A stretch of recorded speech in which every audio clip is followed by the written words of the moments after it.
Hey, I'm Richard Byrne, and you probably best know me from freetech4teachers.com or Practical Ed Tech, or maybe right here on my YouTube channel, or possibly from my new podcast.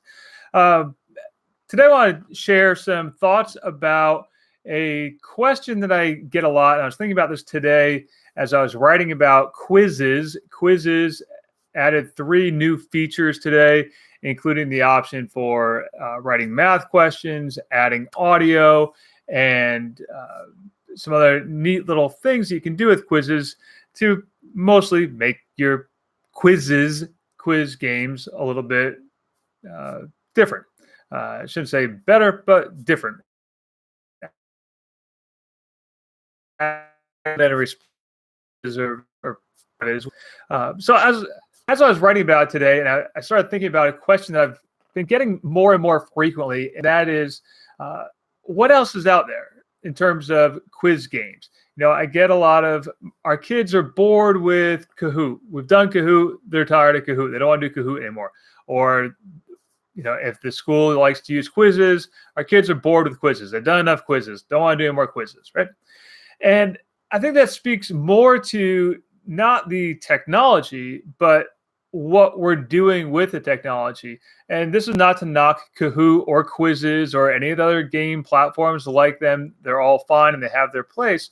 But at the end of the day, they're all simply quiz games. They're all quizzes. They're all practice activities, multiple choice, or in some cases, fill in the blank or matching, but they're just quizzes. Right? And it does provide valuable data for us as teachers in terms of formative assessments. They're good for formative assessments. Kids do like them initially. They're slightly more exciting than doing a practice quiz on paper or raising hands in the classroom or doing Jeopardy or something like that.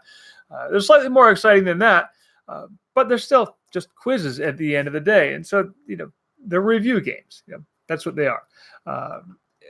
And so when people ask me what else is out there, what else is more exciting, I say, well, that's about it. Because at the end of the day, you're trying to make a quiz exciting. You're trying to make a test exciting or a review activity exciting. They're not really transformative technologies. They're interesting. They're engaging technologies. They're not necessarily, transformative technologies.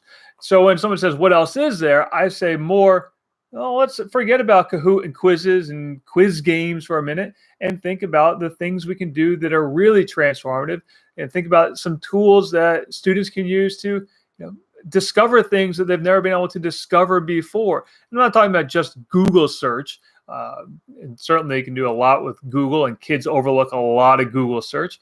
But some things we can do with augmented reality and virtual reality, and things we can do with GIS systems. Then we can take a look at what can our kids do to make stuff that we couldn't make before. The possibilities with app development are endless today. And if a kid has a great idea for an app, there's nothing to stop him or her from getting together and working on that and putting that idea together and actually making that product and making that thing.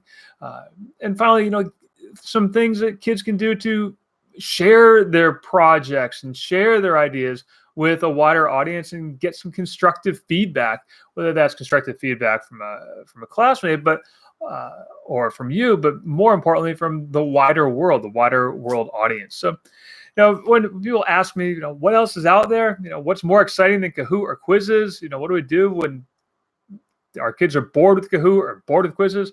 Say, it's not so much the Kahoot or quizzes that they're bored with; it's the activity that they're bored with.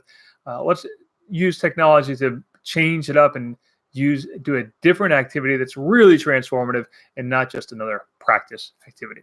And so speaking of feedback, if you have some thoughts on this, please leave a comment here on the YouTube channel, or if you're listening to the podcast version of this, leave a comment by sending me an email, richard@byrne.media. So those are my thoughts about Kahoots, quizzes, and quiz games in general. And again, if you have any feedback for me, feel free to leave a comment or send me an email, richard@byrne.media.